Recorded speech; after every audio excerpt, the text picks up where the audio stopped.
Younger generations might think of bed bugs like this. Going to sleep and not letting the monsters under your bed get to you. They might not be monsters, but bed bugs are real. And as of recently, the Environmental Protection Agency says they've hit epidemic levels. About 4, maybe 5 years ago, we ran across one case, and I would guess so far in 2009, we may have treated 75 to 100. Gamble is an entomologist and general manager of DC Scientific Pest Control in Tuscaloosa. He says because these clandestine insects can hide easily, treatment and inspection can consume many man-hours. When the infestation reaches a certain point, you'll actually start seeing blood spots on sheets and mattresses, or maybe even on your skin. The average person sleeps 8 hours a day. That's 1/3 of your life. So it's important to keep in mind which mattress you buy. This Tempur-Pedic that I'm sitting on right here is a high-density foam, which leaves little or no room for bed bugs to live. Now we have beds that come with silver silk woven into them. Silver is a natural antimicrobial, and for some reason, a lot of the small pests that can get into your bed, they hate being around it. It wards them off. Like I said, there has been no methods of treatment or no research into the best way to do this. It's all coming on the fly in the last several years, and it's evolving pretty quickly. But usually the insects will win the first round. Let's hope not. Reporting for WVUA, I'm Alex Joseph. Sleep tight, don't let the bed bugs bite. This chalkboard reminds patrons at the Houndstooth how many days are left until football season.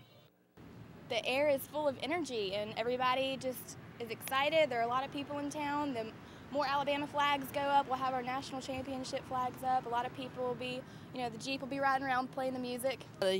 Talked that, maybe this could be the year we might finally get another championship. So, and it's definitely something we've been waiting for for a while now.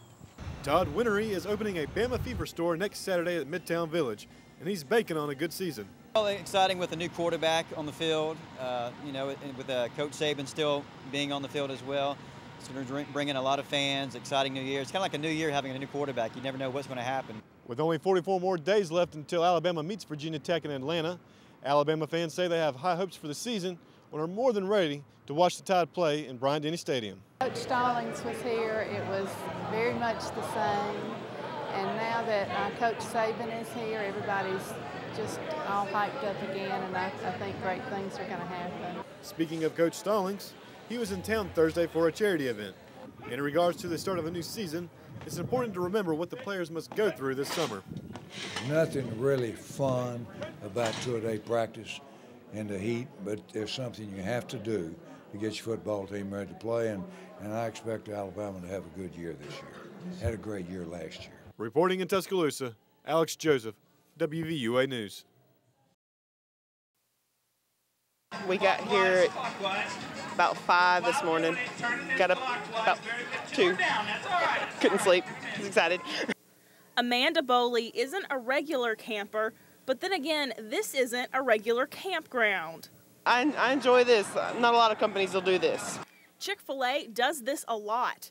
Every time they open a new store like this one in Northport, customers come camping 24 hours beforehand. Some even make it to more than one opening. The first 100 people in line get one free combo meal a week for 1 year. I've seen some repeat customers that I've known before. You get nodding rights. These Chick-fil-A campers aren't exactly roughing it. Some of them have some pretty sweet setups, including a tent entertainment system. Sitting there watching a movie and waiting until they do something out here. That something out there includes a certain dance, the Funky Chicken.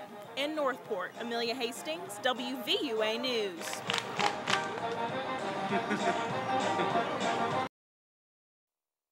Surveillance video has shed new light on an ongoing story in Jasper.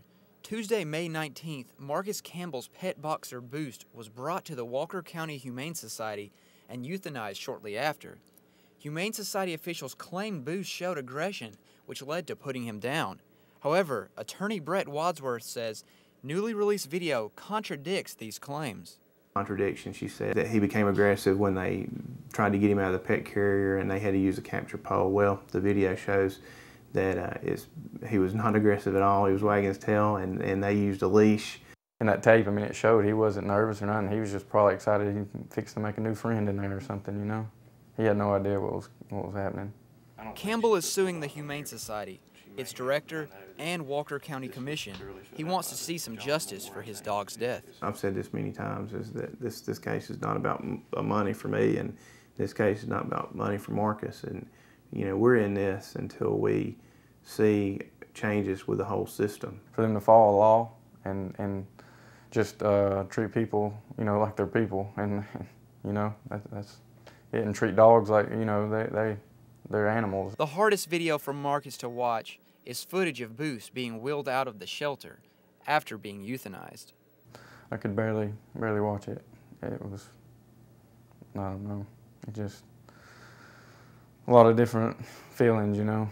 So it was just tough. The Walker County Humane Society is closed on Sundays, but we did run into an employee who is here to feed the animals. He declined to comment. In Jasper, Fletcher Tubbs, WVUA News. Tracy Johnson picked up her first cigarette when she was 23. It's so addicting. You just, before you blink your eye, you're buying a carton. But now she says it's time to kick that habit to the curb. I just really don't want to go past that 20-year mark. She's tired of the social stigma of smoking. People make judgment calls on you when you're out at the bookstore smoking a cigarette. And the obvious health risks. I'm terrified of lung cancer, as everyone should be. Johnson's tried everything from aromatherapy to worry beads, hoping to keep her mind off the cravings. Since trying other methods like this Easy Quit fake cigarette, Johnson's been able to slow down a little. But now she says she's ready to kick the habit completely. So she's looking to join up with people around Tuscaloosa who are ready to quit too. I'm just thinking if like-minded people get together, then if somebody wants to break or feels that they're about to break, they can text somebody and, you know, somebody can say, no, don't do it. Hang on another 20 minutes and call me back. Her idea is a Nicotine Anonymous group. She's trying to get it off the ground, but needs support from fellow smokers also trying to quit. I'm new at this, and I'm not the Pied Piper that's going to lead everybody out of, you know, nicotine addiction. The group will meet every Thursday from 7 to 8 at First United Methodist Church downtown. Johnson already has a few successful ex-smokers lined up to talk to the group and offer advice and support. In Tuscaloosa, Pierre Solomon, WVUA News.